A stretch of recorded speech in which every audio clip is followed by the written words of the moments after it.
I mean, I know I'm supposed to be an insular, thick-headed, fascist moron, but actually I've spent an awful lot of my time traveling, particularly on the continent of Europe, and I know how other people live. And in many cases, I've noticed that they live a lot better than we do.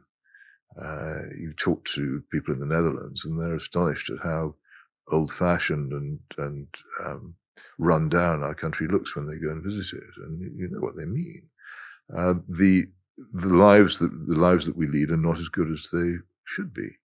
I still retain a sort of social democratic desire to reform the lives of the poor, and I look at things like housing and education and transport, and I feel ashamed.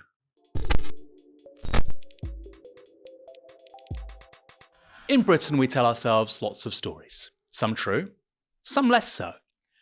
One of the central stories is our national mythology of the Second World War, how we choose to remember an extraordinary event, from the Dunkirk fiasco to the Battle of Britain to D-Day, even to its aftermath of the welfare state 1945. This is seen overwhelmingly as the genesis of the modern country we all live in today. But what if that story isn't true? Furthermore, what if that story is a major reason why we keep on making mistakes when it comes to foreign policy? What if that's the reason why we go into Iraq under a series of delusions? We occupy Afghanistan for more than a decade. What if that self-image we've created is the reason why we think we can police the Red Sea while British high streets disintegrate? Well, today's guest has some really unique insights into all of this. Peter Hitchens is a columnist at the Mail on Sunday, and his recent book, The Phony Victory, looks at how Britain commemorates the Second World War and the functions that memory serves for politicians when they want to invade countries in the 21st century. Peter Hitchens, welcome to Downstream. Well, it's lovely to be here again. It is lovely to have you on again. The first conversation was fascinating, insightful. Many people said, you beat me hands down. I don't think it was a competition. Quite. That's not the point of these conversations. It just absolutely wasn't. No. I'm obviously flattered to think that they thought it was, but I didn't treat it as one. No, I don't. And I think that's something that I think people look at a lot of legacy media and they look at things as contestational. We try and be deliberative here at Novara Media. So I'm glad you say that. Today's conversation is going to be more around foreign affairs, security policy, clearly with a spotlight on Russia, Iran, China, because you have obviously very original views on this stuff in a UK context. So I'll start with this one. Peter Hitchens, what keeps you up at night? Politically, not personally. Not much, really, because it's not as if I come home and think, well, if only I hadn't signed that treaty, or if only I hadn't appointed David Cameron Foreign Secretary, this war wouldn't have happened. I'm not responsible for anything.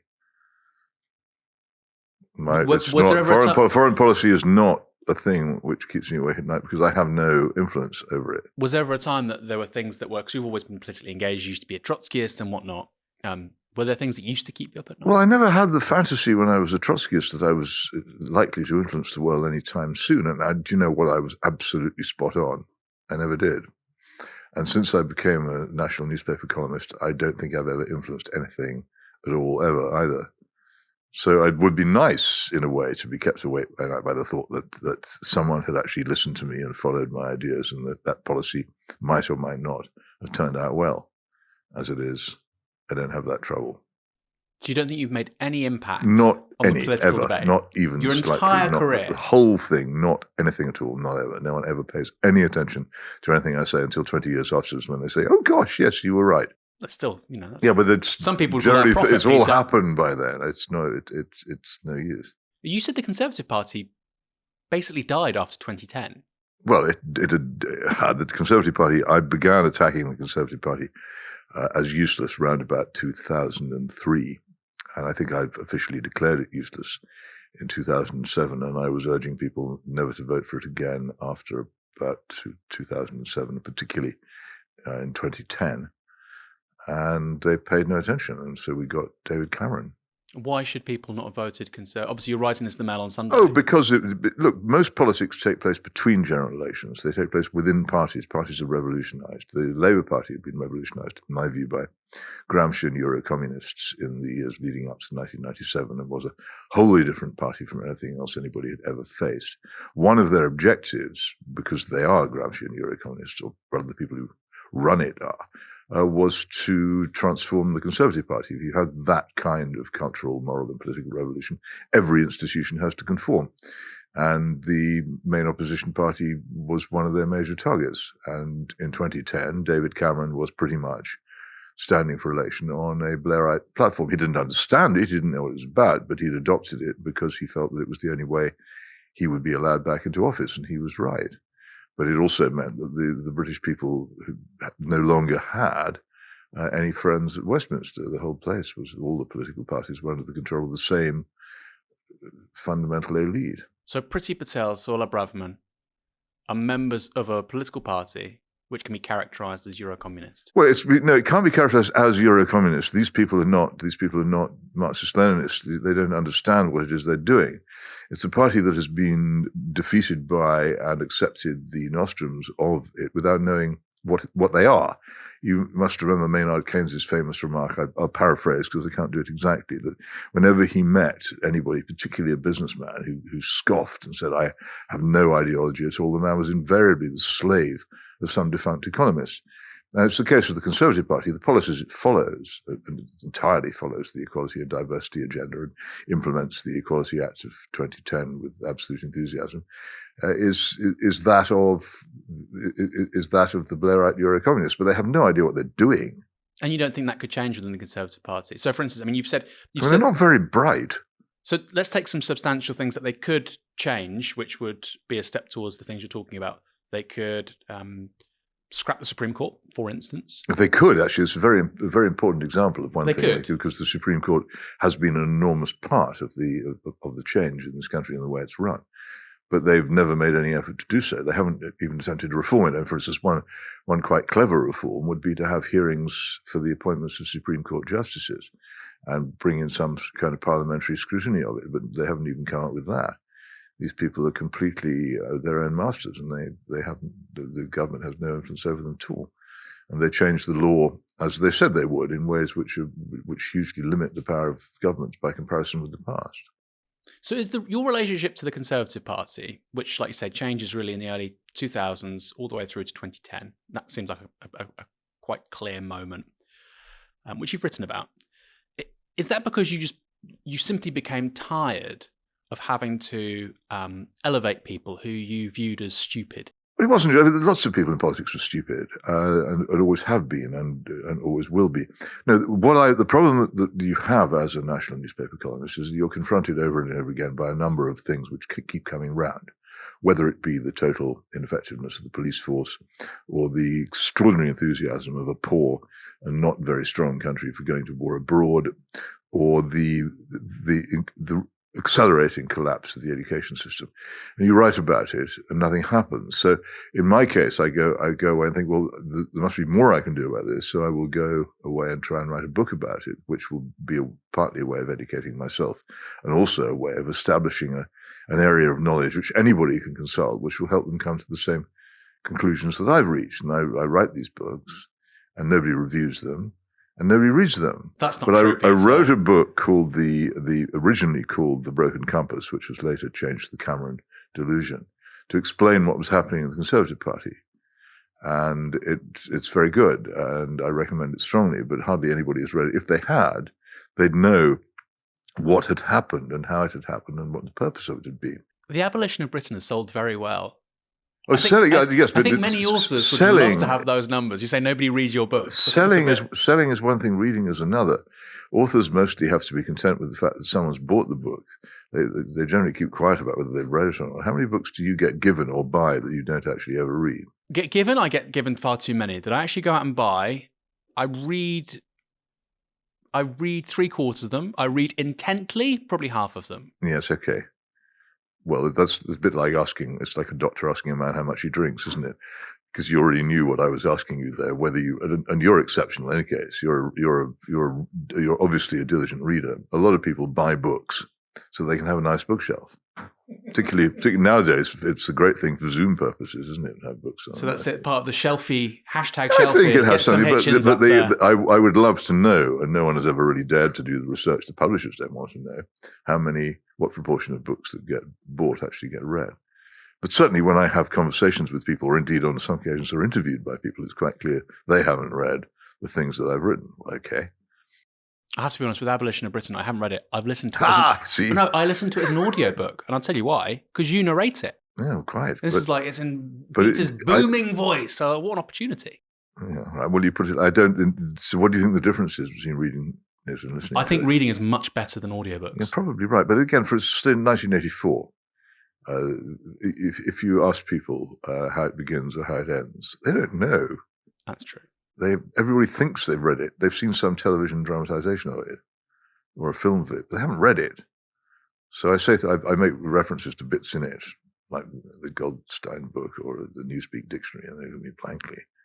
You know they haven't read it. People don't read books very often. They certainly don't read mine. But I know I read mine.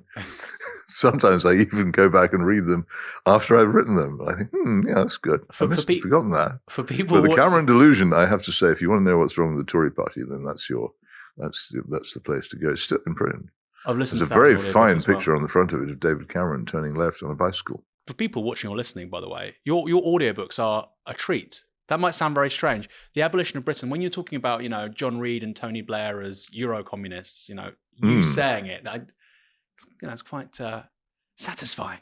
Musical, almost. It's very musical. One of my regrets, actually, is with my book, I didn't read it. So it makes a big difference. Yeah, well, I wouldn't have wanted anybody else to do it. Well, I think you're a very wise man for saying that.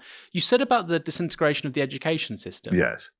Is that true? Because all the international data with regards to the UK suggests that, for instance, on things like reading, what we just talked about, we're actually doing pretty well. Things like maths and science, not so well, but actually we're doing better than we were potentially 5 years ago. You're referring to the PISA studies, aren't yes. you, of the OECD? Yes. Well, I don't regard the OECD as a neutral observer of the world. The OECD is an egalitarian organization, and it has its own views. So, for instance, whenever it does surveys of education in Europe, the German-speaking countries, which still have selective state education, tend to come out quite badly. And I think that's ridiculous. I'm suspicious of the PISA studies. I don't think that they should necessarily be treated as wholly objective. But if they had the same methodology over time, and the UK is improving over time, that would still suggest that we're improving. But it isn't. I have a very simple measure, and it works, which is the examination system of the country which you're looking at and what's become of it. And there used to be, when I was at secondary school, an examination called the GCE O-level, which has been replaced now by the GCSE. And a simple study of the history of that examination, how first of all it was watered down and then had to be abolished because the reformed secondary schools couldn't cope with it, will tell you much of what you need to know, as will studies of the sort of things which newly arrived university students need to do before they can even get onto their courses in many cases these days. I'm a living witness to this. I know what schools used to be like. I know what they're like now, and I can tell you they have not improved. Do you have grandchildren? I do. Yet? You do. I suppose so. There's that as well, isn't there? You can there's an observation. Yes, there is an observation there. Yes. Why do people change this stuff with regards to O-level? I mean, it's one of those things, I'm on the left. Well, I must refer you to... What wasn't working about O-levels? I must refer you to my most recent book, A Revolution Betrayed, not to be confused with with The Revolution Betrayed. But it describes in detail what happened when the governments of the middle 60s got rid of academic selection in state schools. Catastrophic. But that's understandable. Well, it's understandable, but it's just true. Again, I wrote the book because I got sick of the fact that there wasn't any book like it, and that nobody had done it, and therefore, if I wanted to point people to the most basic, simple historical facts, there wasn't one place where they were all assembled. Now there is. You can read it. You should. Won't take you long. It's actually, again, it's short and very easy, and at the end of it, you'll be astonished at what happened. Let's go back to selection in a moment. But I can understand. If you want to. One can understand that in so much as, or conservative can understand that in so much as there are people with a set of political commitments which do something because that aligns with their political commitments. But O-levels, why are O-levels scrapped? Because this is a technical change. They're scrapped because the schools couldn't cope with them. The new schools, the new comprehensive schools, couldn't cope with them.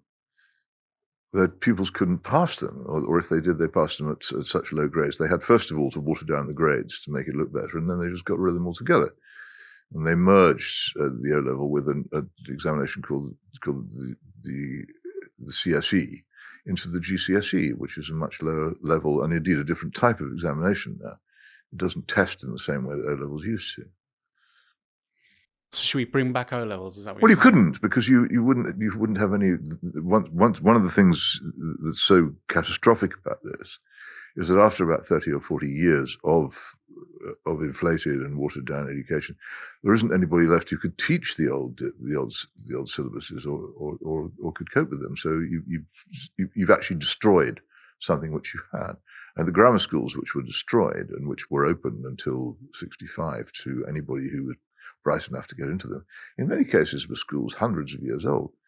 And I can't think of any other reform of education anywhere in the world which involved the systematic destruction of more than 1,000 of the best schools in the country, many of them stretching back into the age of Shakespeare. But that's what we did.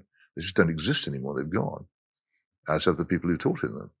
I went to a grammar It's school. a national Peter. catastrophe. Bournemouth School. They kept the dream alive for you. Well, they didn't, you see, because in the end, they survived in Northern Ireland. But what the Northern Irish grammar schools do, and any school which is remotely selective, and this is also private schools, of course, will do fantastically well in the modern examination system. But what they haven't done is continue to use the old examination system. They've taken on the GCSE and the diluted A-levels which come after it, and therefore they can get the most terrific results. But they're not teaching at the same level of discipline and rigor that they had before. So a response to all of this, and I have my own criticisms of selection, having been through it, but the standard response is that you shouldn't be determining somebody's life possibilities at 11 on the basis of a single exam. What would you say to that? Well, at the moment, we determine somebody's life at the age of 11 on the basis of his parents' income. On National Offer Day, you're sent to the school which is in the catchment area your parents can afford to live in. Is that better? I mean, I'm all in favour of second chances, and in fact, under the old system of selection by ability, there were second chances, quite a few. But that's a separate issue. You will have selection. And which do you prefer, selection by ability or selection by parental wealth, or the willingness of parents to lie about their religious affiliations? That's how it's done now. Can that be better? And the schools, as the Sutton Trust, which is no friend of mine in this argument, but it's come up with more than one survey which show that the better comprehensive schools, which are not very good by old grammar standards, but they are better, are strongly socially selective for that very reason. That they tend to be heavily populated by people whose parents are better off. Because of geography and because that's the way it postcode goes. And again, they understood this when Michael Stewart and then Anthony Crosland began the destruction of the grammar schools in 65. They understood the catchment area problem. They recognized it, but they didn't do anything about it because there isn't anything they can do about it. You'd have to have a almost Stalinist society to instruct people where to live, or alternatively to bus people into schools many miles from where they live, which would be the only way of getting rid of that problem. What would be the point of that? What is the point of schools? Is the point of schools, as the comprehensive campaigners thought, was the point of schools to create a more egalitarian society, or is it to create an educated society?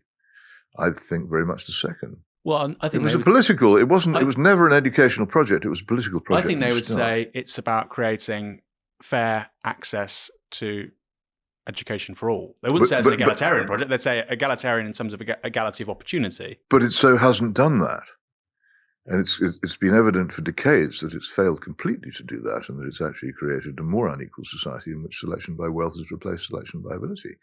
In 1954, about 65% of pupils in grammar schools, the best state schools in the country, were from the working class. Find me anywhere in the country now a good state school, one of the top ranking ones, where that is the case. And find it. So my experience, it's gone. They destroyed it, and therefore, at no point. And this is now almost 60 years ago. They've had plenty of time to look at it and work out that they made a mistake. But imagine you're going with a friend who wants to drive with you to Manchester, and you realise halfway through the journey that in fact you're on the way to Newcastle upon Tyne, and you've taken a wrong turning. And you say to him, look, we're on the wrong road. We need to turn left a bit and go a bit more northwest and northeast. And he says, no, I'm carrying on this way. What do you think of him? You think he's off his trolley. And it's the same with all these governments. They said they wanted to create a more equal society, and they didn't. And the evidence kept pouring in that they hadn't. And they never, ever reversed their course or changed it. They carried on doing the thing that they'd been doing that was having the bad results that it is having and continues to have. Nothing changes. You have all kinds of things, all kinds of gimmicks in education from Tory and Labour governments, particular kinds of, I forget even the names that David Blunkett and people used to come up with for all these supposedly special schools which they were creating. But in the end, and now it's academies, but in the end, the problem remains. Selection for secondary education is done by wealth. And the only point at which this isn't happening is in the great successful sixth form colleges in London, where there is absolutely rigorous academic selection, but at the age of 15 and 16, when it's far too late to lift children of the poor out of whatever disasters they fall into. The problem with selection at 15 and 16 is that by then people's paths in life are already set. At 11, 12, or 13, it can change somebody's life and lift them out of what would otherwise be a dismal fate of disappointment and waste. At 15 and 16, it's too late. See, my experience of grammar school, and this is mid-90s to early 2000s, Yeah. And like you said, the present system is not functionally better in creating fair outcomes, a more equal society, No. etc. We can agree on all that. I think, however, I'd push back on the claim that grammar schools can be strong vehicles for social mobility, in so much as my experience. Now, I appreciate Harold Pinter went, Hackney Grammar School, etc. Yeah. Back in the day. My experience was that kids from poorer families, perhaps a chaotic home situation, etc., those were the kids that in year 7, year 8, year 9 drop out, get expelled, problem behavior, and the kids that stay on were generally speaking middle class. Well, that may be true because we've had an awful lot of social decline in this country since the 1950s. And people growing up people laugh at the Ladybird books accounts of council estates in the 1950s. They were actually drawn and made by people who lived there. The world in which working class people lived in this country was very settled. It was full of stable families and living in civilized homes in pleasant areas. And the huge wave of disastrous family breakup, which overwhelmed the country after the 1960s, had not begun. The schools can't protect you against all of that. They can protect you against some of it. And so you can't ask schools to be a huge 100-foot concrete barrier against all social change. But you can ask them to offer a chance to people whose parents are not well off, and I'm just as much against. And the abolition of Britain is very clear on this. I have to say, I'm just as much against the social changes which cause the problems which you mentioned, as I am against the transformation of state schools into a system of selection by wealth.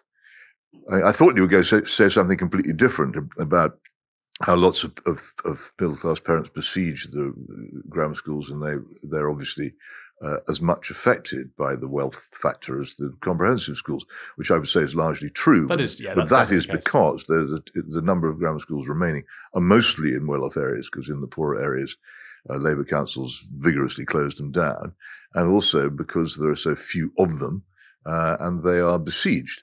If you had a national system of grammar schools, which was never complete before they were abolished, I have to say, if you had a proper national system of grammar schools, which I would create if I had the chance, then that wouldn't happen and it wouldn't work either. There's two interesting points there before we move on. Yeah, sure. So firstly, I just thought I had to address it because No, otherwise we might slip by it and it wouldn't get mentioned. But what you said there People would then say, well, what about that? As they always do. In the context of the 2020s, you're basically saying that grammar schools can't be an engine of social mobility like they were in the past for other reasons. Okay, that is, I very much do say that. Yeah. And just to add on to what you're saying, if I hadn't passed 11 plus, I would have gone to I wasn't a Catholic at the time. My mother was a Catholic. I would have gone to a Catholic school because there were no other good schools. So what you're saying about if you're not selecting by testing and ability, you're selecting by religion and faith. That's exactly... Well, and not always genuine faith. Our experience was.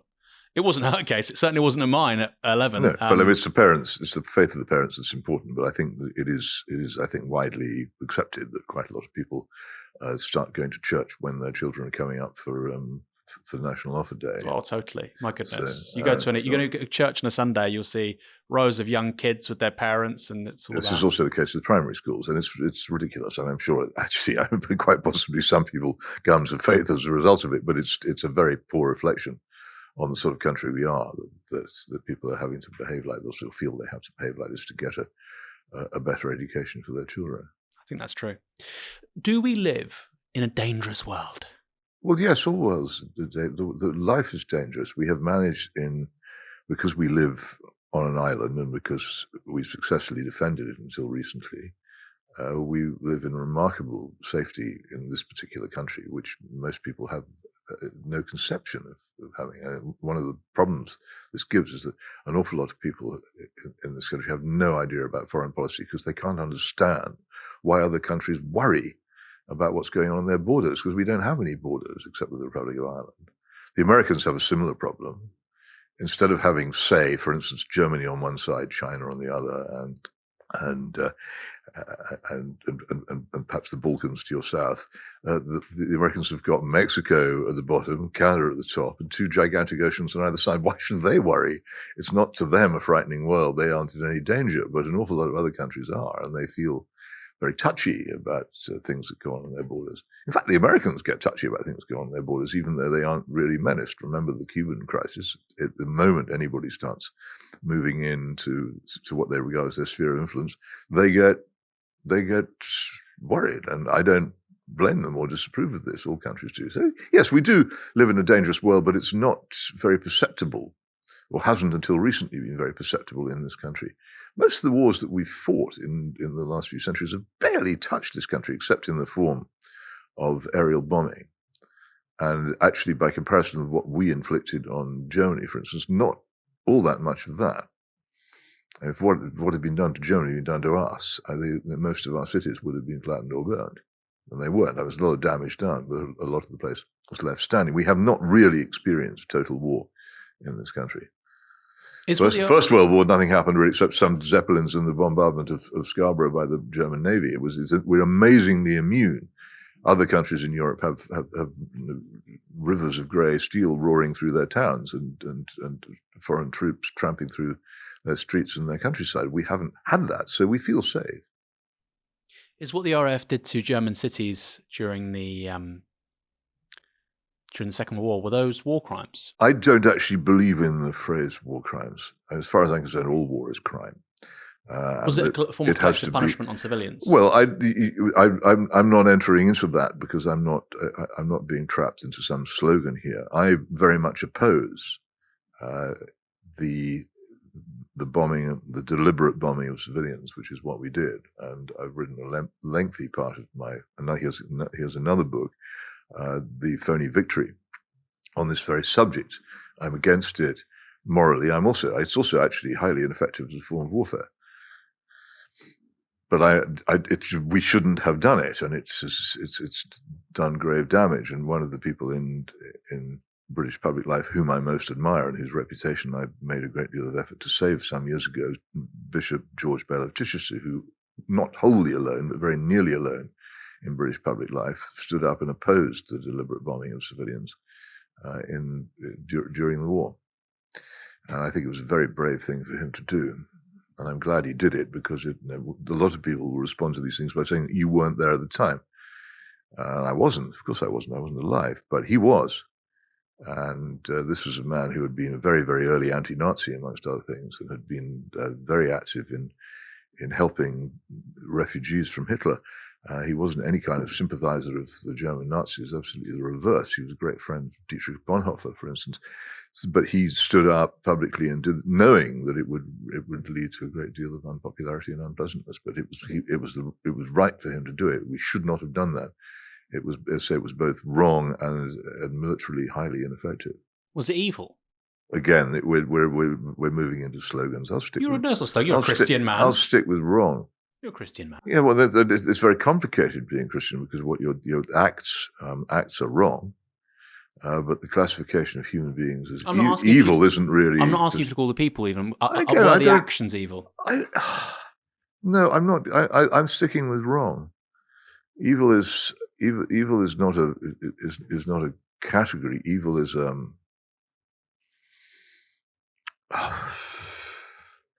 evil is a word designed to step up the temperature of the argument without actually saying anything factually different from what you would say if you said wrong. Well, no, because wrong is an inappropriate, it's a very expansive term. It's an inappropriate course of action. No, I didn't say inappropriate. Inappropriate is the atheist's word because they can't use the word wrong. I say it's wrong. The killing of innocent people is the deliberate killing of innocent people. And the terrible thing is most people don't even realize this to this day, that it was deliberate, is wrong. I'll stick at that. I'm not going to be tempted into going into emotionalizing it any further. The thing examined coolly and rationally, as I try to examine these things, was wrong. And I think it was a grave national mistake. We should not have done it. Would you call it immoral? Well, yes, of course, okay. Because by being wrong, it breaks the Christian moral code. Well, something can be strategically wrong or doesn't affect the consequences you want. Well, I'm not talking about strategy. Yeah, I am talking about whether it was as an act, it was right or wrong. It was wrong, and one of the problems is that the aircrew who were ordered to do it. I don't lay the burden on them. They had very little idea of what it was that they were doing. And they were also themselves slaughtered in very large numbers by irresponsible military leaders who were profligate with their lives because of this. A policy to a great extent pursued to please Joseph Stalin. So when you hear people talk today about Allied bombing campaigns in continental Europe, particularly Germany, as a license for what's going on in XYZ country. How does that make you feel? Well, that's exactly the point. That's why we need to examine what we did in those years so carefully, because this is how countries become demoralized if they start to defend things of that kind, and they absorb them into their history as things which it was right to do. Then they feel free to do other things which are not right as well. I think it lowered the general moral standard of this country. We did that. I think it still does. It makes people terribly angry if you raise it. It's one of the reasons why I try and keep very calm when I'm discussing it. The moment you start thinking about what these events involve, the temptation to become bitterly angry and passionate is strong, but I try to be dispassionate about it. And yet we haven't learned the lessons because 80 years later, people still refer to it as justified. Well, I can only. This is one of the reasons again why I write my books, because I think that I can make if I have known people who have held the view that the bombing is justified, who have read what I've written about it and have written and told me that they now don't believe it. I can only try and change minds one by one. But it's my job. If I think something is wrong, I should say so. And I went through all that to make that point and in the hope of changing minds. I know minds are very hard to change. People hold opinions for all kinds of reasons, and they're very reluctant to alter them. But if you read the passages on the bombing of civilians in Germany in The Phony Victory, I think it's possible that if you previously felt it was justified, you might change your mind. I hope so. That's why I wrote it. It is a brilliant book. Kind of you to say so. And I think the left should read it. It's one of the better, I mean, it's not an anti-war book in so much as... No, it isn't an anti-war book. I'm not a pacifist. You're not a pacifist. No, I know. I'm absolutely not a pacifist. No, but it's... Nor was George Bell, by the way. Two of his brothers died in the First World War. Had he not chosen the church, he would have died with them, I think. Not a pacifist. But for people critical of the foreign policy status quo or the platitudes we hear in the media about what is a smart or an unsmart way of proceeding militarily, it's a brilliant corrective. So anti-war is not the right word for it. I don't know what the right word is, but... Well, I could barely get it reviewed. And one of the reviews was by some knighted professor in the New Statesman who bizarrely called it a Eurosceptic book, which is so ridiculous for a book written about fundamentally the period 1935 to 1945. And also he said that it was designed to please my elderly readers. The man himself was, I think, 75 at the time he wrote that review, and it absolutely wasn't. If I'd wanted to please my readers, I certainly wouldn't have attacked the bombing of Germany, because it remains something which most of my readers support. And I know that, because they write to me and tell me when I criticize it in strong terms, and I write back. They're often quite surprised to get back a 7-page letter explaining why they're mistaken, but they don't like it.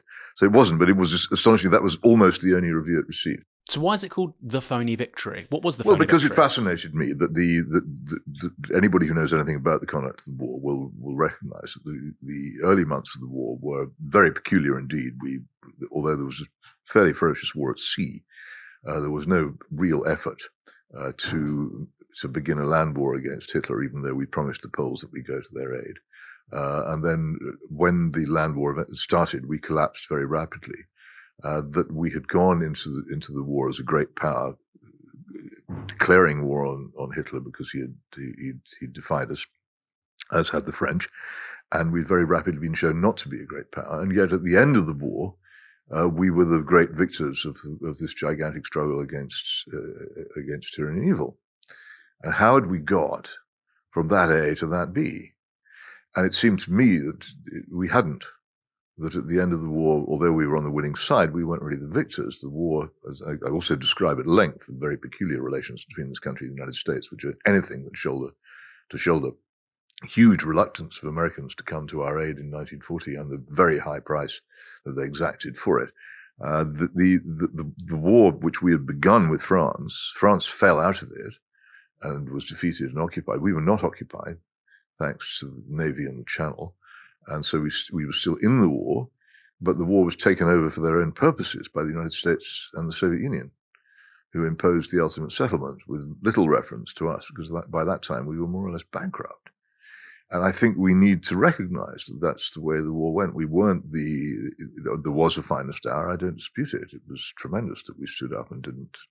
Winston Churchill's greatest achievement was never for a second to consider negotiations with Hitler. And that was something which I absolutely hugely continued to applaud and be thankful for.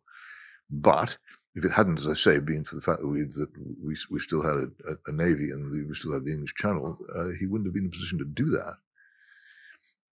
And we used up, I mean, everyone goes on about the Battle of Britain, and within reason, but in my view, far more significant, we used up a huge number of destroyers in the Royal Navy simply fighting that war at sea in the first few months, and of course rescuing the army from Dunkirk.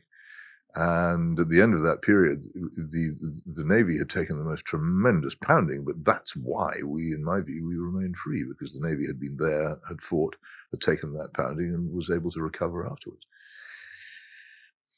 So the Americans. You may have noticed that I come from a naval family, but these things interest me. That's where an awful lot of the battle was. Without that, Churchill couldn't have done what he did. You were born in Malta, weren't you? I was. Your dad was a Royal Navy officer? Yes. So my wife's from Malta.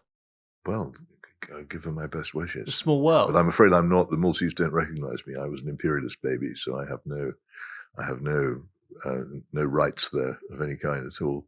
Yeah, it's a fascinating relationship between Malta and Britain. My birth certificate is interesting. Is it in Maltese or in English? Both.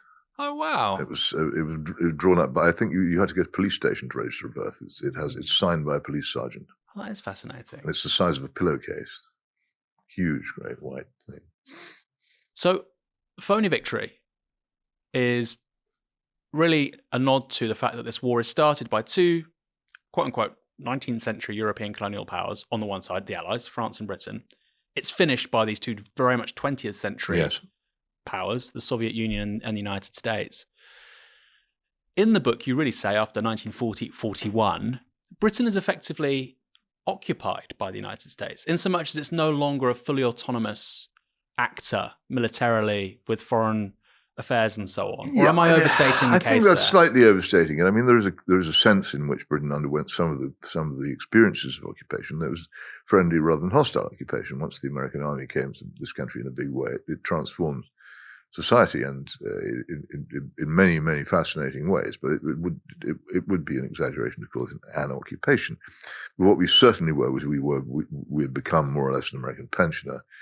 Lend-lease was in position, though much less generous than people think it is. The Americans were actually far more generous with Lend-lease to Stalin than they were to us.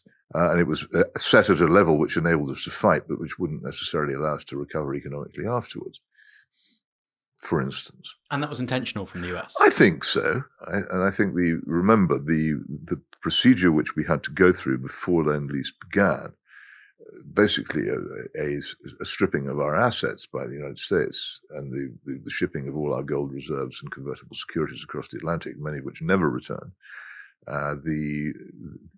until Morgenthau actually went to Roosevelt, Secretary of the Treasury at the time, actually had to go to the Senate and say, if we don't give these guys some help now, they're just going to have to stop fighting. Those were his actual words to the Senate, because the Senate was very reluctant to help us at that stage. And there was a lot of American resentment. Remember, in 1934, and this is, people, again, will deny this, but it's true. You can look it up. There's a book being written about it now, thank heaven, which I can refer you to. But the Britain defaulted on its war debt, its First World War debt to the United States in 1934. And we've never paid a penny since. And there's a great deal of resentment about that in America. They said, well, these guys have defaulted on their First World War debt to us. Why should we back them down? Dragging us into yet another European quarrel. And all kinds of people were involved in the anti-British sentiments at that time, from Kingman Brewster, who later became a much liked American ambassador to Britain, to, I think, Ernest Hemingway. And in the Midwest, where Irish America and German America was pretty hostile to us in any case, there was a lot of opposition to America coming to our aid. I mean, even in 1939, Roosevelt says, we are not entering another war. Do not worry. Yeah, and he meant it, I think, when he said it. He was very firm about it. He would have, I think, lost the 1940 election if he'd said he was going to go into the war. So the popular folk memory around World War II in this country is based really on a bunch of misapprehensions and misunderstandings. I think they're partial. And they're misapprehensions because they're so partial. People don't know so many things which were going on. I have to say the gold convoys. I mean, I had a sort of vague inkling that they were going on. It took some difficulty finding out the details of them, and the immense amounts of national wealth which went, first of all over to Canada and then down by train down to Fort Knox, where as far as I know it still is. And all the stuff there, even the gold doubloons and moidores d'ors and pieces of eight, which Francis Drake had looted from the Spanish treasure ships, all that stuff, which was still in the vaults, that ended up being shipped across the Atlantic along with the modern gold bars given to the Americans. So is it fair to say, and we had nothing left at the end, we completely stripped. This is an argument made by David Edgerton, really, which, and I don't know if you agree or disagree, he says that the modern British state, you can argue it has a sort of antecedents in the 1920s with the development of what becomes, it's the sort of protein, the embryo of what becomes the welfare state after 1945. But the modern British state is really born in 1945. And, our Lexington is, the Battle of Britain. That's what he would say. There's this discrete new polity after 1945. Before then is a very different polity, an empire. That's what he would say. Where do you sit on that? Because I think the welfare state, as Paul Addison has spent a lot of time pointing out, was very highly developed before the Second World War. So I wouldn't necessarily accept that. But certainly it's a caesura. 1940 is a point at which the whole thing changes. The old ruling class are discredited by it. That the books such as Guilty Men and Your MP, which basically said this mess we're in, Dunkirk and the rest of it, is the fault of the Tories. It's a widely believed. Have you ever seen what is probably Alan Bennett's best work, a play called 40 Years On? No. Well, it's worth seeing because this is discussed at some length in there, and the contempt for the Tories as the men come home from Dunkirk as having failed the country goes very deep indeed. And I think it did change the politics of the country. And when the 1945 election finally arrived, I think a lot of resentments which had been born out of 1940, many of them actually not entirely accurate, were then brought into play politically. So the left has a myth around a lot of this. The left has a very, very peculiar myth, because the left, right up until 1939, was opposing rearmament. Neville Chamberlain, again, as I say in the book, was actually quite busy rearming, but he was rearming for a different war from the one that he got. But he definitely was rearming. The left, right up, actually particularly right up to 1939, was opposing rearmament. And in 1934, after Hitler had been in power for quite some time and his nature was quite clear, the Labour Party's principal daily newspaper, the Daily Herald, described the first steps towards rearmament, I think it was the 1934 White Paper on Defence, as an affront to Germany. They were not... The left in this country was not enthusiastic about rearmament. They thought it would be used for imperialist purposes or against Soviet Russia, and they kept on opposing it, every estimate you care to name, right up until the last minute. So neither the Labour Party nor the Tory Party has a particularly good record. Of all people, Quentin Hogg, the late Lord Hailsham, wrote quite a good book about this called The Left Was Never Right, in which he describes in detail what actually happened. He was the one who won the by-election in Oxford in 1938. So when there was an anti-Neville Chamberlain coalition tried to take the seat, and he won it. But that book will tell you an awful lot of surprising things. But the basic truth about it is that the left were never right. They were not on the side of rearmament in the face of Hitler. So just for people watching this, what are you talking about? So the common mythology, and I'm not suggesting it's right or wrong, we'll talk about that in a moment, but the common mythology is that Neville Chamberlain is guilty of appeasement. He made huge mistakes. He was guilty of appeasement. So that's but he failed to rearm the country. He left Britain exposed, and it was the left who were the people saying, no, Hitler's a menace, Hitler's a threat. They were this unique voice in civil society. And you think, well, you know a lot of that's wrong. Well, it wasn't that simple. I mean, Chamberlain was spending billions in modern terms on armaments. On the radar home chain, on the re-equipment of the Air Force, and on the re-equipment of the Navy, not so much on the Army. The decision had been taken in 1936 that we couldn't afford to both modernize the Navy and the Air Force and have a large-scale continental army. And then, of course, we went into a war in which a large-scale continental army was needed, and we didn't have one. So, yeah, but I see what Chamberlain was preparing for was a defensive war. The Spitfire is a defensive weapon. This is exactly it. That's the whole point. It's not really a close military support fighter. It's a defensive fighter, and it was very, very useful for that. Radar was also a defensive technology, and the building of the home chain and everything that went with it was a defensive technology. And these were triumphs, and Neville Chamberlain paid for them. And you can't take that away from him. Whereas at that time, Labour, which doubtless was making lots of anti-Nazi speeches, when it came to discussions of rearmament, in general opposed and voted against it. You can look it up. Because in a modern context, so I think the Spitfire is developed from, 35? I think it would go back to that, yes, but it took quite a lot of development to get there. But in a modern context, people will say, you will hear this argument with regards to, say, Russia right now, and we'll go on to contemporary events. That's why I'm talking about all this. They would say, look, the left led on the debate to rearm in the 1930s. We need to do it again in opposition to Putin. You would say the basic presumption of that argument is completely wrong. Well, look it up. It isn't true. I mean, it really was a very strange paradox. I'm not saying that Neville Chamberlain armed the country to the teeth because he was very much afraid that economically we couldn't cope with it, and probably we couldn't. We were not in a very strong economic position at the time. Certainly not to build the sort of levels of armaments that we later had to build with American aid and very high taxes and vast amounts of borrowed money. But he did do quite a lot of rearming, and the left were in general not in favour of it. Was Neville Chamberlain unfairly maligned then? Is he? Well, I don't know. I think that the argument must always be: was he fooled at Munich, or was he playing some kind of delaying game? And unless you knew his mind, you couldn't know. Because the war in 1938 would have been a disaster for this country. We would have... Well, I don't think we'd have done any better than we did in 1939. The big material difference would have been that the Germans wouldn't have had the Czech armaments factories. That would have been the big material difference. But on the other hand, again, people never look at European maps. Which is further east, Prague or Vienna? You tell me. Vienna. And the problem is that once the Anschluss had happened and once the Germans controlled Austria, although the Czechs had very fine defenses in the Erzgebirge Mountains on the northern boundaries of Germany, on their borders with Austria, which were now the borders with the Third Reich, I'd been across them by train. They're beautiful tank country. They couldn't have defended themselves, and also they would have been within incredibly close range of German air power. So it's unlikely that Czechoslovakia could have held out very long. In any case, and what we could have mobilized, I don't know. The French might have done something, but again, France wasn't configured for an aggressive war.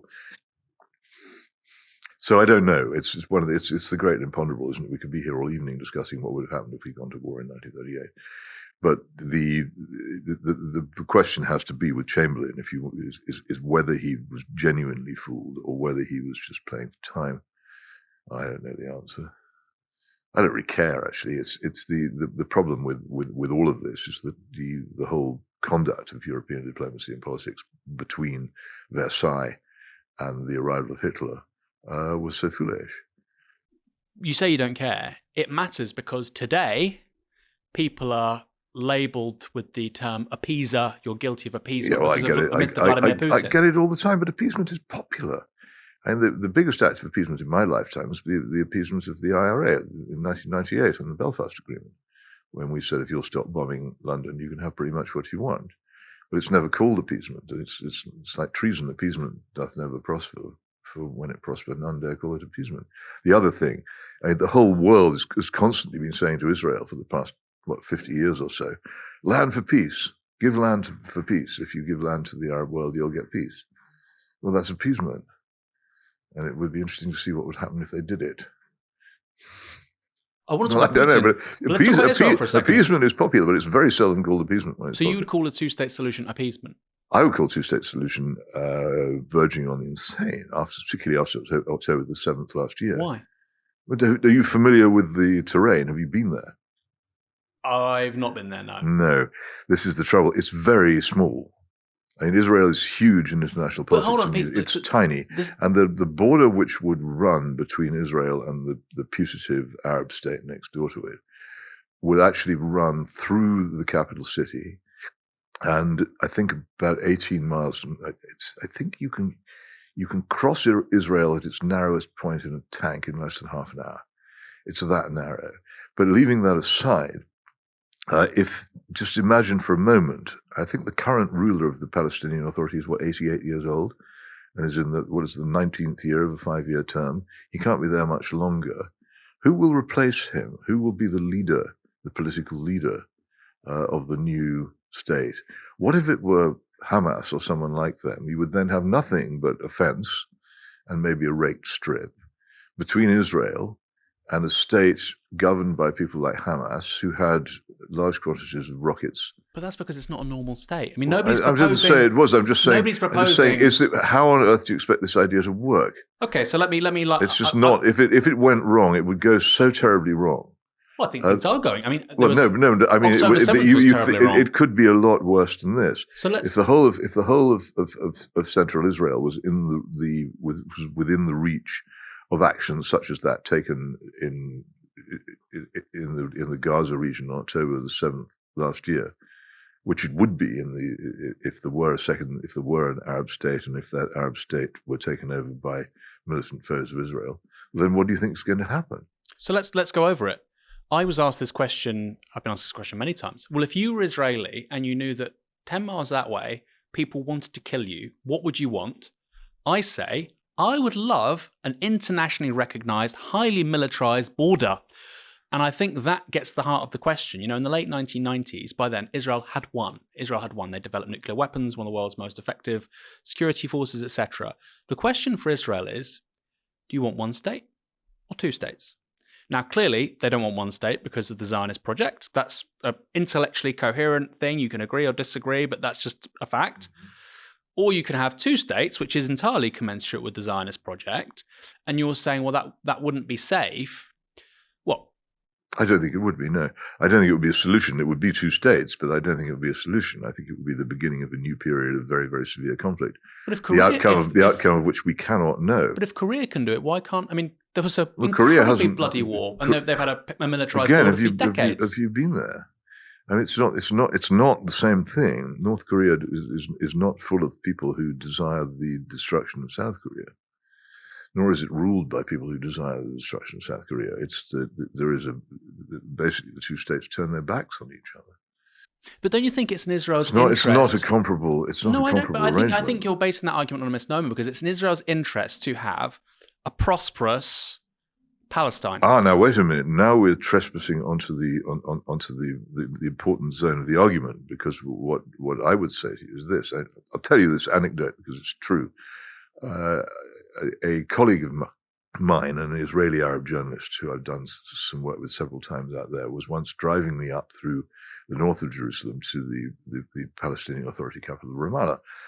And because of the various border arrangements which now exist, we had to do quite a lot of left and right and back doubles until we got there. And he got there, but he got a bit tired of it. And in the end, he said, "Oh, for the good old days before we had peace."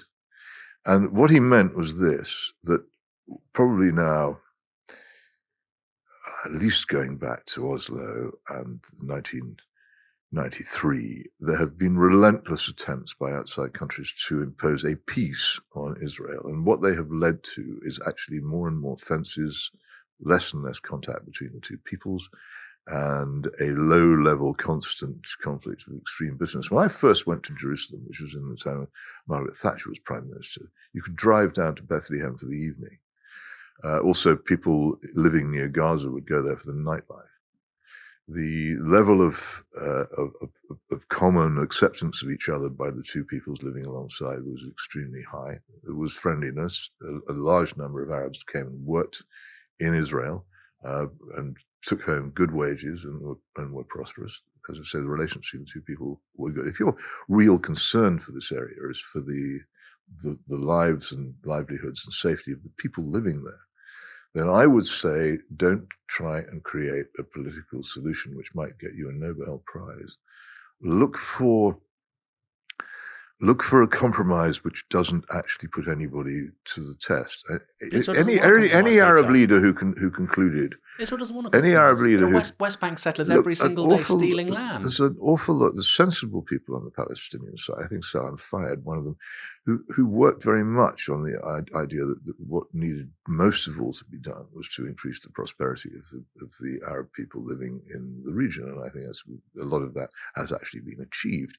You go to Ramallah now, and it's got shopping malls, and it's got multiplex cinemas, and quite a high standard of life, which people would. But they haven't even got guaranteed property rights. Well, you have not got guaranteed property rights in the West Bank. So how can you be prosperous? I'm not arguing about that. I'm saying, don't try. If you try to get a solution, it's like the great scene in Alice Through the Looking Glass, where Alice tries to get into the garden out of the house, and she keeps walking towards the garden until she realizes that she's in Looking Glass world. To get into the garden, you have to walk away from it. If you want to have peace of any kind, a real peace between the peoples of that region, you have to stop trying to get a negotiated Nobel Prize winning deal and to work on the small things. And that after many, many visits to the area and many, many conversations with people on both sides, that is my absolute conviction. These attempts to get a negotiated fixed settlement will never achieve what they say they want. They will make it work. Though. No, I'm not. I'm talking about. I agree. I'm talking. Barack Obama and David Cameron aren't going to solve the problem. I agree. I'm talking of what I know, and I know that, and I like very much the people on both sides of that line, and I want them to live in peace and prosperity. Each man under his own vine and under his own fig tree, and it could be done if people would stop trying to create some grand show-off settlement in which people had to make political commitments they're never going to make. As I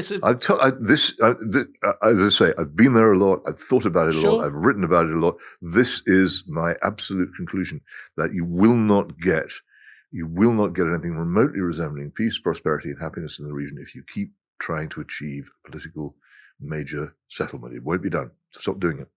I'm completely convinced of that, and nothing will shake me from it. It's a very compelling contrarian argument. I don't mean that in an offensive way. It's not contrarian. No. It's actually most people would say you should have a peace settlement. You say no, don't have a peace settlement. You haven't even been there.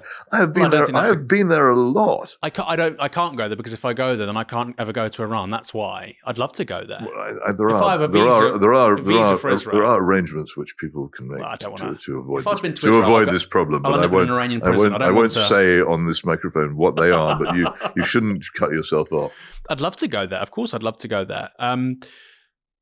But the thing is, Peter, and it's a very compelling argument. Good. I think it's meant to be. Yeah, well, no, you make compelling arguments, but the point is, I think it misunderstands the nature and the direction of the Israeli state. So if you were making that argument 30, 40 years ago, and the Israeli state, again, people can have issues with Zionism as a project, but liberal Zionism as a political project, as a political tendency, is clearly very different. I'm not saying it's better. I'm saying it's very different to the direction of travel now in Israeli politics, where you have far-right parties calling on illegal settlements, not enabling. Goodness, it's terrible. Not accepting, calling for illegal settlements, arming settlers. I mean, they're basically egging on a civil war, and that's the government. The Israeli constitution was designed by the country's enemies, or appears to be.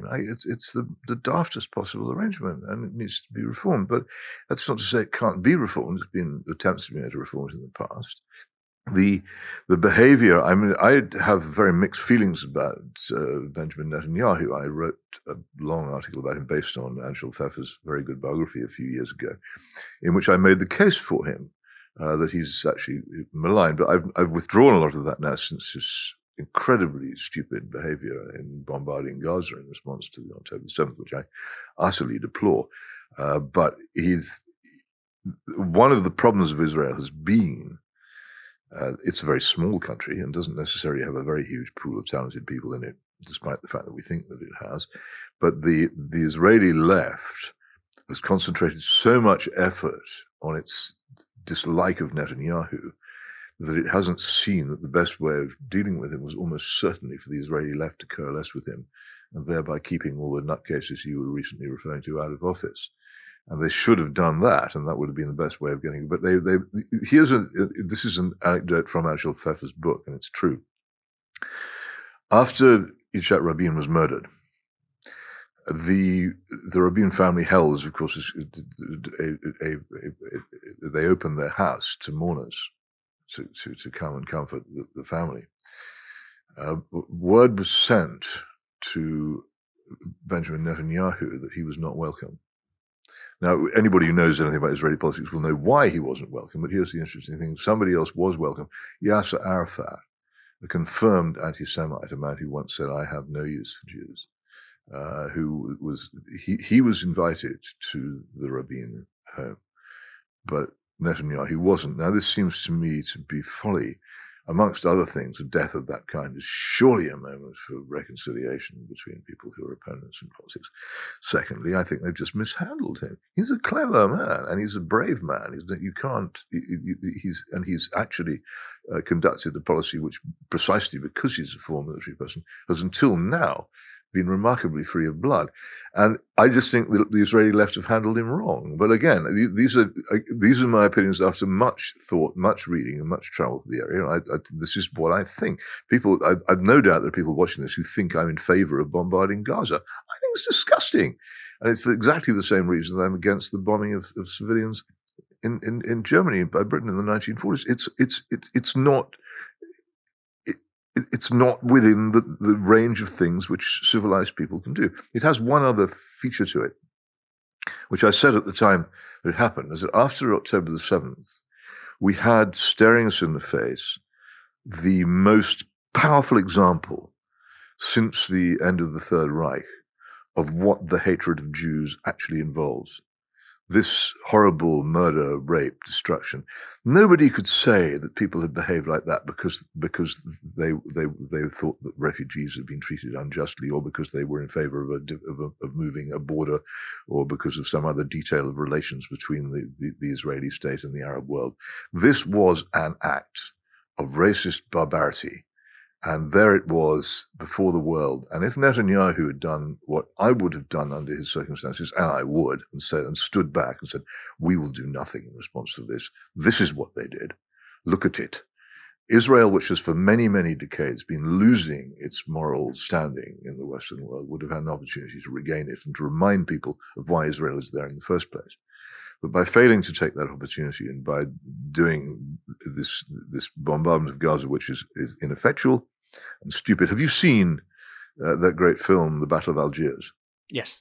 Well, then you'll know that whenever you hear a politician or a military leader saying, we are going to extirpate such and such a terrorist organization, you know that he's talking bilge. It will not happen. It doesn't happen. You can't defeat ideas, however much you dislike them, with torture or machine guns or high explosive. It will never, ever work.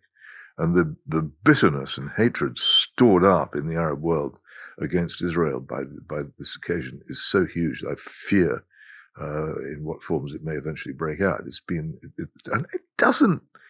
both wrong and cruel and stupid. I just wanted to get that on the record. That's what I think about it. We certainly, I mean, we had a conversation once on the TV quite recently, and I said it was every bomb that's dropped by the IDF is a recruiting sergeant for Hamas, and I think we and not just for Hamas. There are other people who will be. You know that the Houthis are incredibly popular throughout the Arab Muslim world because they're viewed as the only people who are standing up against this. Their popularity is universal throughout the whole Arab Muslim world. See, it's unusual for a British journalist to say this because, you know, I've seen so many think pieces in the BBC and they say, actually, Yemenis hate Houthis. And no, actually, what they've done, and we can have a conversation about why they've done what they've done. Clearly, it's added to their prestige, both domestically and in the region. I'm just saying I know these things. It's not very difficult to know them if you do the reading. I'm not making out a case for the Houthis or particularly against the Houthis. And say this is a fact. This is the state. There is the whole Arab Muslim world in which people have an entirely different opinion and view of the world from the one that we have. It's time we realized it. Do you think there's a lot of? Are you familiar with the word cope? Maybe not. In that context. In what context? So there's a lot of cope in the West in so much as we don't understand, or we fail, particularly in Britain, we fail to accept the changes all around us from an increasingly multipolar world to technological leadership, again, becoming more multipolar, to just whole chunks of the planet viewing things differently to us. And yet in Britain, particularly with the media, I'm not talking about the general public. I think actually the public's much more literal on this stuff, really. But the media has what we would call cope, which is to say they resist any possibility that actually everyone doesn't agree with us, and we're not always right about everything. Well, I don't know. I think the essence of foreign policy is recognizing that other countries exist and have their own interests different from ours, and that if you want to change that, then you have to know what you're doing. But I think that the performance of the Western countries in the Middle East and in the Arab world, particularly since the Second World War, has been pretty poverty-stricken anyway, and I don't see much sign it's getting any better. I mean, we still haven't got over the Iraq war. Iran still hasn't got over the Anglo-American putsch against Mossadegh. Why should they?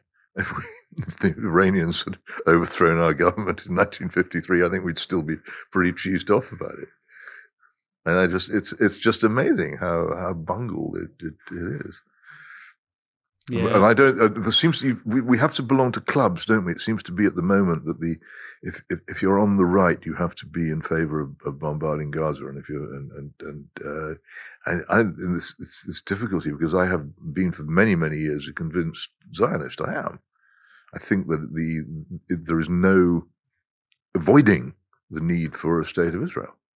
Because I think that the mass murder of Jews in Europe by the German Third Reich provides the unalterable argument for it. I think Danny Finkelstein makes it very well in his recent book, which you've probably read, Hitler, Stalin, Mom and Dad, about how really in the end, his grandfather, who was a great campaigner against Zionism among the Jews of Germany, he thought it was a foolish idea that integration was possible, that assimilation would come.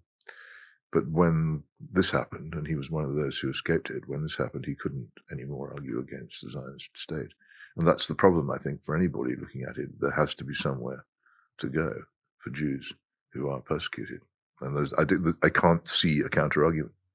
I suppose one argument would be that Zionism is really an expression of anti-Semitism in so much as, or it can be an expression of anti-Semitism in so much as, we don't want you here, please all go over there. Well, this is what Danny Finkelstein's father would have argued in the Germany of the late 1920s and early 30s. He took part in debates with Nazis, but he was still going home and saying, I'm not a Zionist, I won't support this Jews. And many intelligent Jews on the right and the left all over Europe took the same view. They were against the idea of the Jewish state. There were many very good arguments against it. It was not, but once the camps were opened up, all those people who said that they couldn't, in the end, they had to accept that they'd been wrong. And I think we still do have to accept that they were wrong. You can have all kinds of arguments about whether it should be where it is, but it is where it is. So what are you going to do? Are you going to ethnically cleanse it and move it somewhere else? No, that's always barbaric. So you have to accept that it is where it is and make arrangements, rational and intelligent arrangements to sustain it. Or in the end, where are we? I mean, my position is just go back to the pre-1967 borders. But I appreciate all borders in that region are unpopular while they exist and popular in retrospect. Nobody wanted the 1967 borders when they were there. Yeah, I appreciate that. In fact, they invaded. Vladimir Putin. Yes. Is he a new Adolf Hitler? No. Next question. Why is he? Because we hear this left, right. Will you tell me why you think he is? Well, I don't think he is, but this is something that it's common parlance. It's kind of apart from anything, he's not an ideological or utopian leader. I don't think Putin has any ideology. He has the burden of the Soviet education, which he demonstrated in that often very dull interview with Tucker Carlson. When he gave his account of the months leading up to the Second World War and that tremendous tangle he got himself into over Poland, because anyone with a Soviet education just can't ever get over the fact that they divided up Poland with Hitler. And he ended up blaming the Poles for being invaded. That was ridiculous. But he's burdened by a Soviet education, but he's not a communist.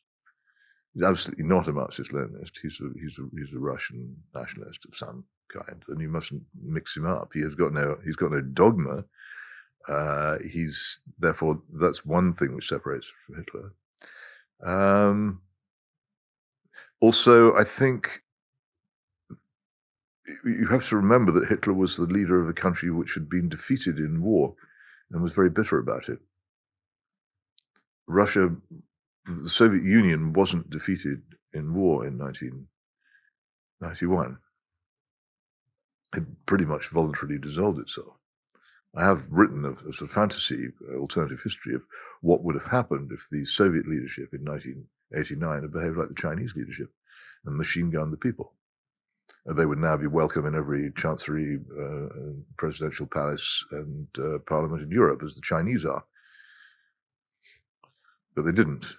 They said, okay, we give in, and they dissolved their empire in response to popular protests, I'd say voluntarily, and they dissolved their alliance.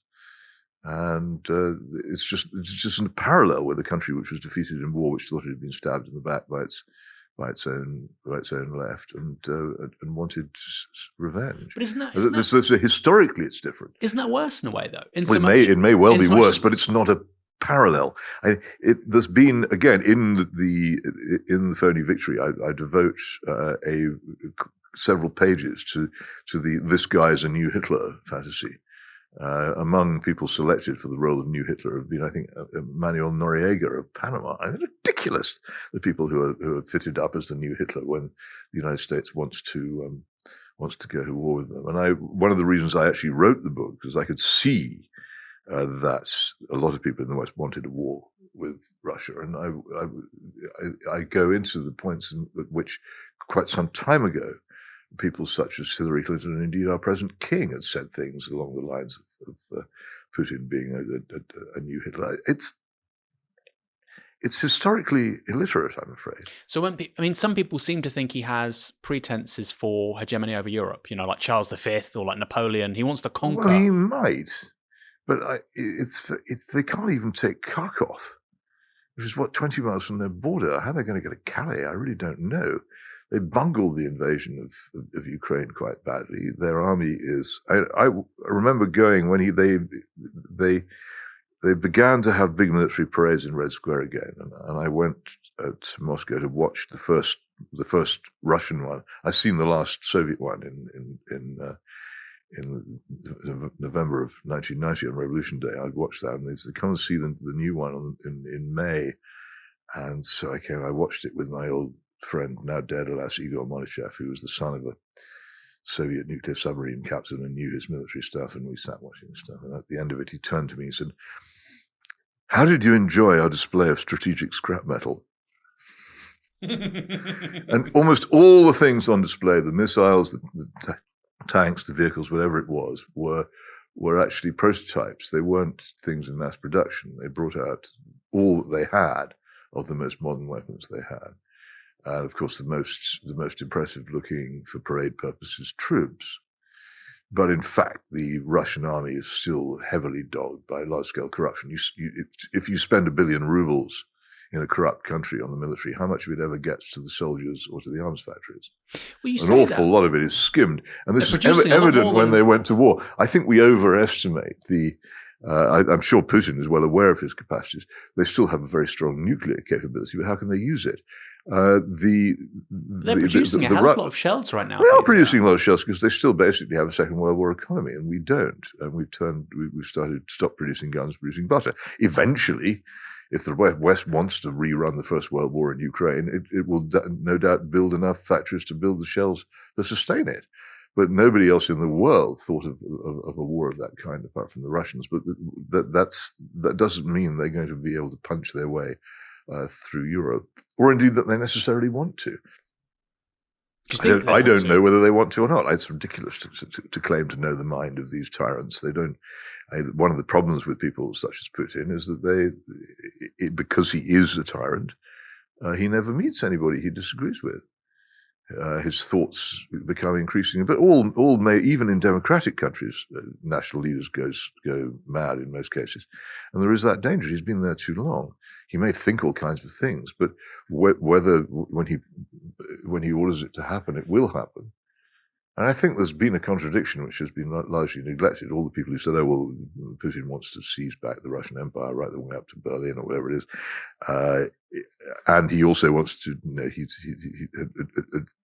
and then along came the invasion of Ukraine, in which they said, look at how the Russian army is being defeated by the Ukrainians with a few weapons supplied to them by the West. Look how they're being creamed. You can't have it both ways. Either he's poised to invade Europe, or he was creamed by a few Ukrainians with a small number of Western weapons in a short period. You can't have it both ways. Oh no, I agree with that. I think he was creamed. I think in Moscow they were deeply disappointed and shocked by what happened, but some of them were. I think those people who really understood military matters always knew that the Russian army had not been anything like as reformed as the new Cold War people claimed it had. I agree with that. I still think that's true. I mean, they fight for months to take pocket handkerchiefs of ground. On the Ukrainian front now, they can't. They're not taking huge amounts of ground with all these shells that they have.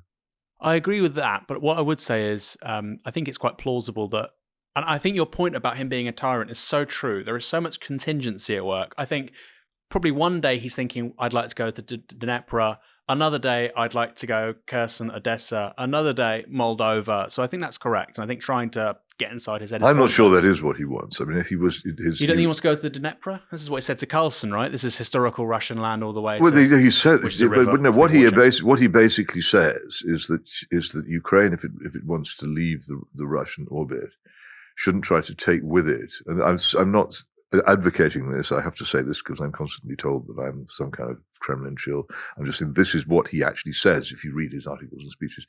If Ukraine wants to be outside the Russian sphere, then it shouldn't try to take with it territory which it actually obtained while it was part of the Soviet Union. That it should go as Ukraine. Therefore, that basically means leave behind Crimea and the Don Basin, which I think is probably the outcome. I mean, that's what he means. This whole idea that he fantasizes about being a new czar seizing. Well, maybe he does, but he doesn't have the weapons to achieve it. There were 13 years during which Latvia, Lithuania, and Estonia, near about as far from St. Petersburg as Coventry is from where we're sitting, weren't members of NATO. And what happened? Nothing. They were more or less defenseless. I mean, if Russia had wanted to do these seizures that it wanted to do, then why didn't it do it then? Who was responsible for destroying Nordstream? I have no idea, but I think you have some idea. Well, I don't, because I can guess. It seems to me that it's unlikely to have been the Russians. Why would they? If they want to stop gas flowing down the Nord Stream, they just need to turn a wheel, don't they? They need to send highly skilled divers, deep divers, down with extremely sophisticated underwater explosives and radio-controlled timers, which I imagine is what you needed to do it. I'm not even sure Russia can do that. Remember when that submarine of theirs, the Kursk, sank? They turned up basically with a rowing boat. They didn't seem to have much deep-sea capability. So it seems unlikely that they either could or did. After that, you have a wide selection of possible authors, don't you? It was the CIA, wasn't it?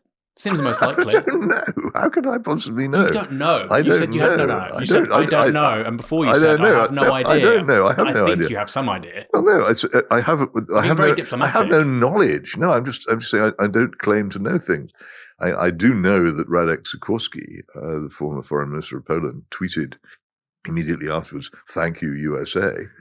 And I do know that Joe Biden has said things about how he would put a stop to Nord Stream. So Victoria Nuland said, and evidence is circumstantial evidence is there, but I'm very much a believer in the presumption of innocence.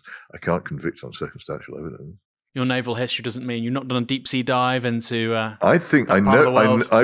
My naval head tells me this is quite a difficult, especially in the Baltic, which is not a nice, sweet, calm sea.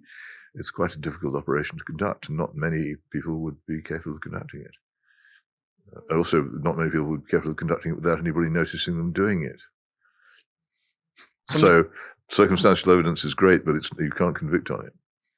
I'm going to give you two quotes. Grant Shapps recently said Britain must shift from a post-war society to a pre-war one. Meanwhile, Patrick Sanders, the head of the army, recently said that professional armies start wars, citizen armies end them. I suppose the first one, I've said myself long ago that we live in a pre-war era. It's not a great aperçu. You wouldn't expect great aperçus from Grant Shapps, would you, the father of the e-scooter? But no, it's not an unreasonable thing to say. Certainly the way in which people like him have been behaving have made it into a pre-war era. It wasn't a pre-war era until the neoconservatives got control of foreign policy in Washington and Britain and everybody else got behind them, but it's become a pre-war era. Well, so 2002, 3? Well, I think that's when you go back to the enunciation of the Wolfowitz Doctrine and everything that followed from it, then you do get a clear sign that for some reason foreign policy in America has been captured by people who have a sort of utopian bent. They want to change the world.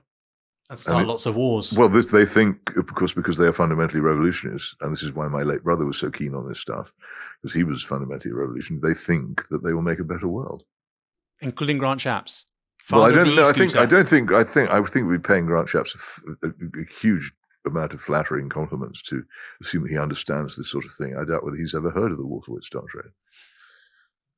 I mean, I don't know whether most of these people could find Kiev on a blank map. So let's go to the Patrick Sanders quote then, because he's the head of the. Well, that is a truth, isn't it? That in modern wars, that is what happens. That the conscripts very rapidly prove not to be enough, and you then have to start That's not the volunteers proved to be not enough, and then you have to start getting other people in. But it's illogical, isn't it? Because if citizen armies start wars, but when he says start, I think what he means is that wars begin with I suppose, what is he thinking of? But then what's the point of a professional army? If a professional army literally can't end wars, why have a professional army? The point of a professional army is deterrence. The point of all sensible defense is deterrence. The point of sensible defense is to make sure nobody attacks you.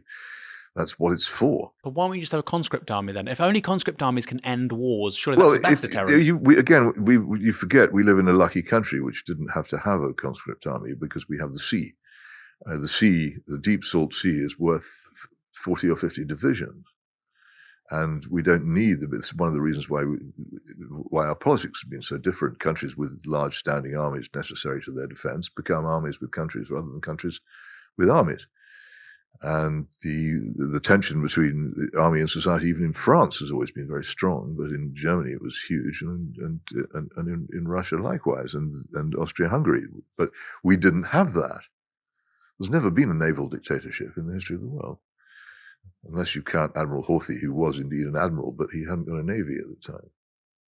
Is conscription going to come back? I have no idea. I mean, I wouldn't. You're the man on Sunday. You've got your finger on the pulse. I'm being recorded. I'm not going to give some huge hostage to fortune just because you've given me a nice cup of tea. I don't know.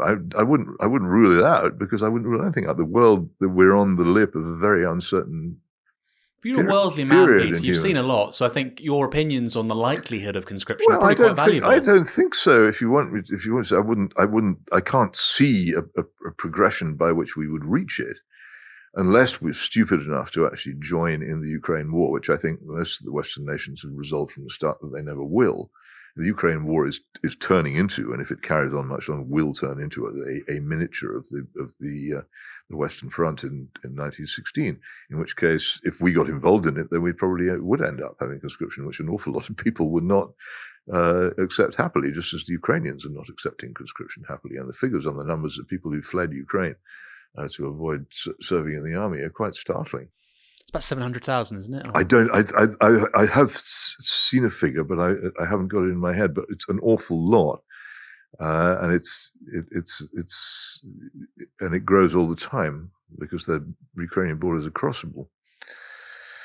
And then again, there's an awful lot of people are evading the conscription squads. If you live in a city, you can hide from them. It's only if you live in the countryside they can necessarily track you down. But I've heard of people of 63 being served with conscription papers in Odessa.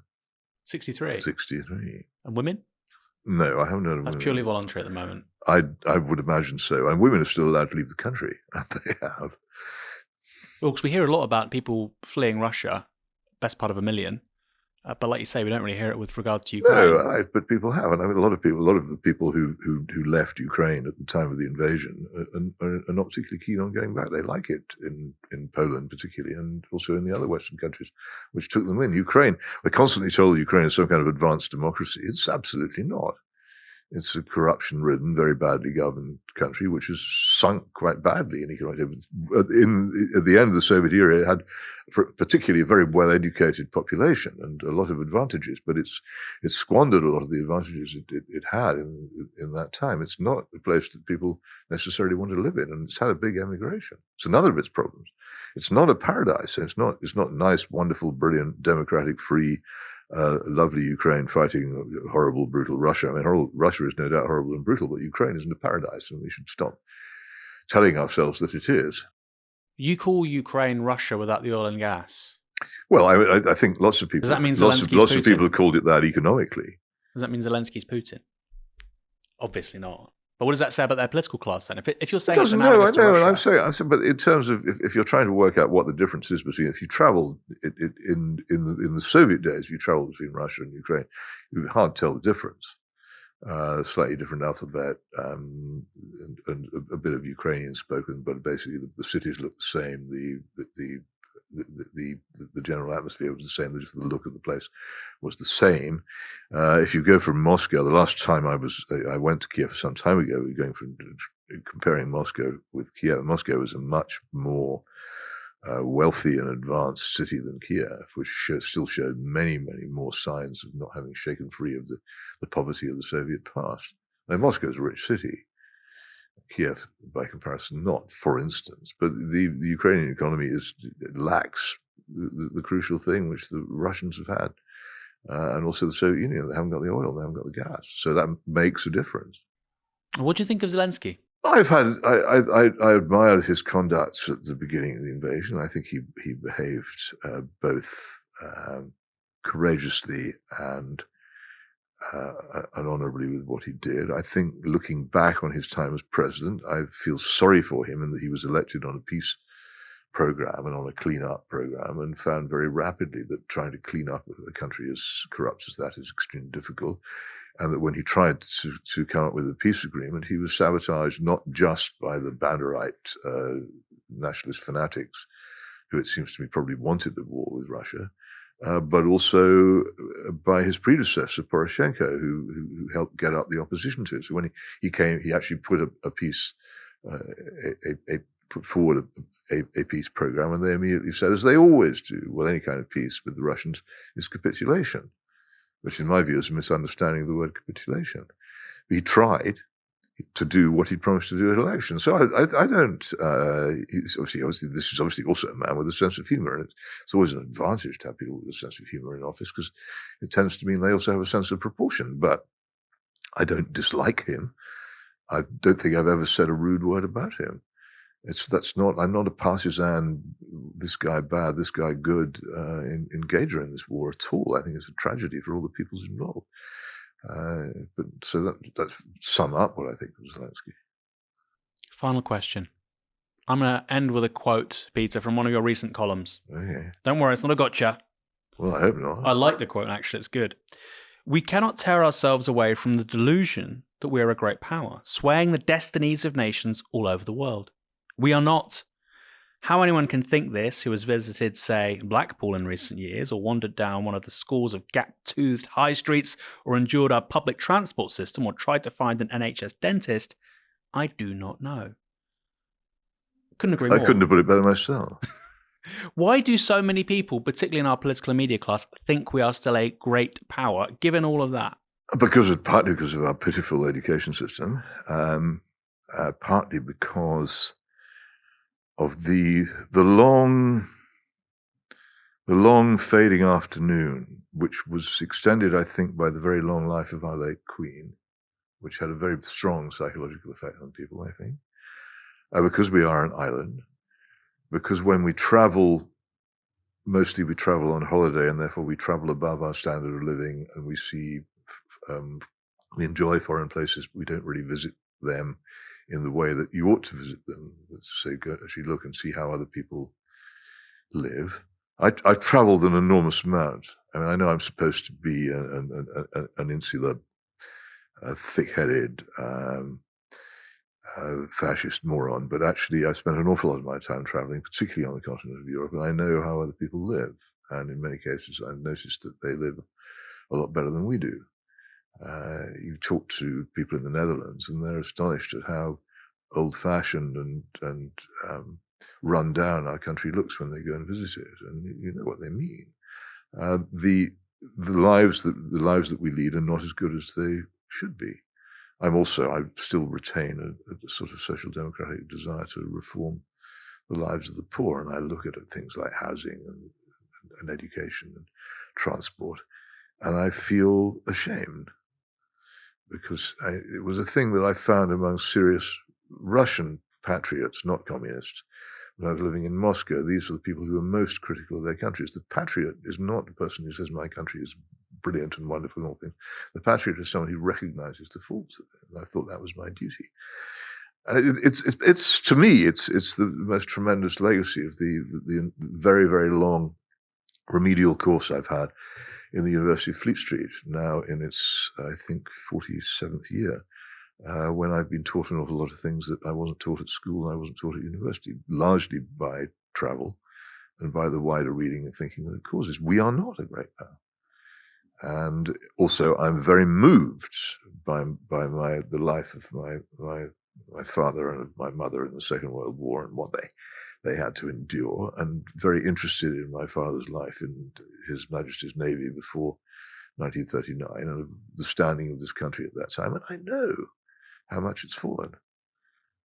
I read his midshipman's logs from his travels around various parts of the world, from the Isles of Greece to Shanghai, and I see a completely different world in which we played a different role. We were these things that we imagine ourselves to be. We aren't anymore. I know that. You read, it was living in the United States, reading the newspapers, watching the television news programs. No one ever mentioned this country. They're not very aware that we exist. There are Americans who don't even realize that English comes from England. We're not important anymore, but we are actually very lucky. We have got all kinds of resources, which if we use them intelligently, could make this into a very, very livable country, but we don't do it because we waste our substance on pretending to be what we long ago ceased to be. Peter, great place to end on. Thanks so much for joining us. Thank you for having me.